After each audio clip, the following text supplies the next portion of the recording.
खून रैलियां हुई। हिंदू साढ़े पाकिस्तान चो हिंदुस्तान चल गया, साढ़े मुसलमान हिंदुस्तान चो पाकिस्तान आए।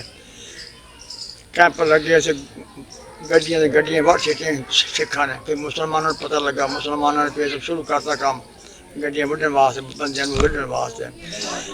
औरतों ने अपने बच्चे नहीं सामने, बच्चे छड़ के औरतें बेचारियां अपनी जाना लैके आ गई पाकिस्तान के विच। गड्डियां जगह ही कोई नहीं सी, गड्डियां उत्ते बंदे उत्ते गड्डियां तो छत्तां ते चढ़े हुए सी, विच गड्डियां बड़े हुए सी, बाहर लमके बेचारे बड़ी मुसीबत नाल बड़े लोग ने बेचारे डर दूर के और कैंप लगे सी अंग्रेज़ां दे, उसदी वजह नाल ते बड़ी खून रेजी हुई जी उत्थे।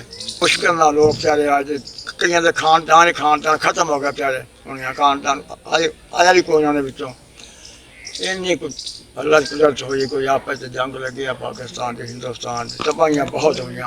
बादशाह ने सर दफनाउन जगह ही कोई नहीं सी। मुस्लिम हिंदुओं ने पानी पाता, खूह पानी पाते, जहरा पातियां, नलके जहरा पातियां, तलावे जहरा पाते, मुसलमान पानी पीते मरन। कई मुसलमान 13 मारे बेचारे पानी पीने खत्म हो जाना बेचारे। उदों मुसलमानों की कोई दुकान नहीं शहर होंगी ना पिंड होंगी, हिंदुओं की दुकाना ही होंगी सी सारे शहर भी पिंड भी। जिसले हिंदुओं ने पता लगा भी जंग लग गई, वो अपनी दुकाना बंद करके चल गए। वो मुसलमानों ने दुकाना भन के जो चीज़ा समान सीगा सारा कट कुट लिया उन्होंने, कोई डब्बे डुब्बे से उन्होंने कोई जो भी शे भी उन्हें सी वो सारी कट कुट के लै गया अपने अपने हर कोई। लोग की छड्ड के आए उतों? लोग हर शह छड़ के घर बार छड़ के अगर सिर्फ जाना लैके अपनी बेचारे आए, बड़ी मुसीबत ना कही तो मैं तुम दसा खानदान तबाह हो गए बेचारे। यहाँ कैंप लगे, कैंप भी सारे अभी तक कैंप लगे, जिले जत्था आना अंग्रेज़ों सिखा का बातों ने ना कोई कतल गात कर देनी आके, कोई छुड़ाने वाला कोई नहीं बेचारे। बस दुनिया बस इतने बस खून रेली बहुत हुई है, बहुत वाक़या खतरनाक जी वक्त आया बेचारे मुसलमान जाते थे अपनी जाना लैके मसीह हर कोई निकलिया ककरां विचों। अजकल लोगों तुसीं की दसोगे कि इन्ने ऐसी कुर्बानियां दित्तियां वा ते अजकल दे बच्चों नूं की दसोगे वो हुण किस तरह रह रहे हैं? बच्चों ने की करना, बच्चों ने वो चीज़ां देखे नहीं ना उन्होंने जी। हुण बच्चे ने कहता पता जंग किद्दां लगी, की होया, कि खून रेली किद्दां होई है, किद्दां पाकिस्तान बनिया, किद्दां हिंदुस्तान बनिया दे पैना जी। उन्होंने कहता पता जी, ये तो हम दसी दा उन्होंने बच्चे ने दसी दा भी एकदम हिंदुस्तान हिंदुओं की मुसलमानों की जंग हुई आपस में। उन्होंने उधर कतलोगाद की, इन्होंने कतलोगाद की। अच्छा, इधरों भी जेडे गए हिंदू हाँ जी या सिख वो भी मारे मुसलमाना नहीं है? मारे जी बिल्कुल मारे। अच्छा, दोनों पासे दोनों पासे इस तरह हुई है। गड्डियां तुम दसा वट सीटियां खून जी, इन्हें गड्डियां खून छत्तां उत्ते बंदे चढ़े तेरे जान लुकाउण वास्ते चली पाकिस्तान चलिए, छत्तां उत्ते खून गड्डियां बिच इन्ना खून होया जिन्ना बकरा हालात किता होंदा, ये हालात होए थे।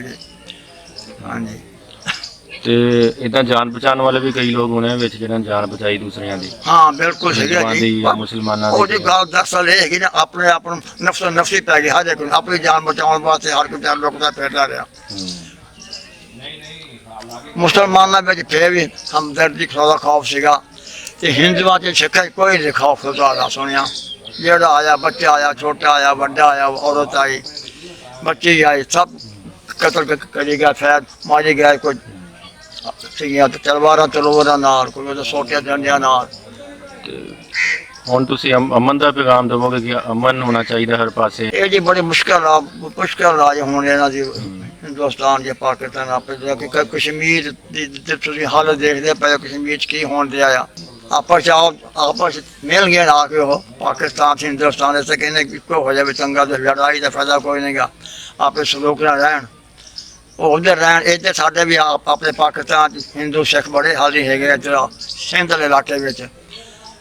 हाँ जी वो भी बसते पे ठीक ठाक, तो मुसलमान जिले एकजुल होंगी है, फिर लापे खूमरे की कहा लापे मुसलमान हिंदुस्तान वाले। ਅਮਨ ਭਾਈਚਾਰਾ ਹੋਵੇ। ਹਾਂਜੀ ਅਮਨ ਹੋਵੇ ਜੀ, ਬਿਲਕੁਲ ਭਾਈਚਾਰਾ ਹੋਣਾ ਚਾਹੀਦਾ ਬਿਲਕੁਲ। ਪਹਿਲੇ ਇਹ ਦੱਸੋ ਕਿ ਪਾਕਿਸਤਾਨ ਬਣਨ ਤੋਂ ਪਹਿਲੇ ਇਕੱਠੇ ਹੀ ਸੀ ਸਾਰੇ ਇਹ ਦੱਸੋ। ਸਾਰੇ ਇਕੱਠੇ ਪਾਕਿਸਤਾਨ ਬਣਨ ਤੋਂ ਪਹਿਲਾਂ ਸਾਰੇ ਇਕੱਠੇ ਸੀ, ਬੜਾ ਸਲੂਕ ਸੀ ਆਪਣੇ ਸਿੱਖਾਂ ਦਾ, ਹਿੰਦੂਆਂ ਦਾ, ਮੁਸਲਮਾਨਾਂ ਦਾ। ਇੱਕ ਦੂਜੇ ਜਾਂਦੇ ਆਉਂਦੇ ਸੀ, ਸ਼ਾਦੀ ਤੇ ਬਰਾਤਾਂ ਤੇ ਦਾਵਤਾਂ ਦੂਵਤਾਂ ਦੇ ਆਉਂਦੇ ਜਾਂਦੇ ਸੀਗੇ।